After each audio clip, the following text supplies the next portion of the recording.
Mənim balamı belə öldürdülər, cənab baş prokuror. Mənim balamı hematologiyası belə öldürdü. Özlərini eləməsinlər bu həkimlər, qəsdən belə öldürdülər. Bunu sübut etmişəm.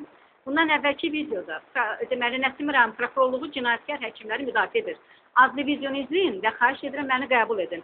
Mən orada tam sübutu getirmişəm ki, onlar qəsdən belə mənim oğlumu öldürdülər. Oğlum Qafar Əbisal Arif oğlu. Mən sizə şəhid vasitəsində almaz Fəriz qızı müraciət edirəm. Və oğlum qan xərçəngi olduğu halda onlar diaqnozu tamamilə başqa qoydular. Sümük ilində metastaz var. Onkologiya mərkəzi isə yenidən həmin biopsiyanı əkər istifadə edirdi ki, sümük ilində ümumiyyətlə xərçəngi yoxdur.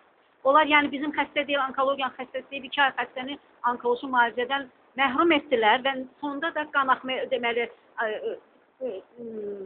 onkoloji müalicə getmədiyi üçün xəstədə trombosit aşağı düşür. Trombosit aşağı düşəndə qan axma da baş verir, qan da aşağı düşür. Axırıncı dəfə 20 oktyabr, oğlum ölməmişsən bir gün əvvəl 20 oktyabr 2024-cü tarixdə yenidən qan axması var idi. Qan köçürmək üçün mən ora aparanda dedilər, yox, biolaboratoriya işləmir, bazar günü də laboratoriya işləmir. Halbuki işləyirdi. Və axırıncı bir qan analizi 4 gün əvvəl almışıq da, olmazdı, qan analizi götürməmiş, onu qan köçürə bilmərəm. Hay bala, 4 gündür bilirsən ki, bunda qan axmadır və 4 gün əvvəl biz qan köçürmə, trombosit köçürməyə getmişdik qan axma üçün. Yəni bilirdilər, mən dedim, siz öcəyi göstərim, tam bilsin göstərim, qəbul eləmədilər və uşağımın qan köçürmədən imtina edilər, uşağım 21 gün səhərə yaxın, 8-ə qalmış, 21 oktyabr 2024-cü tarixdə vəfat etdi.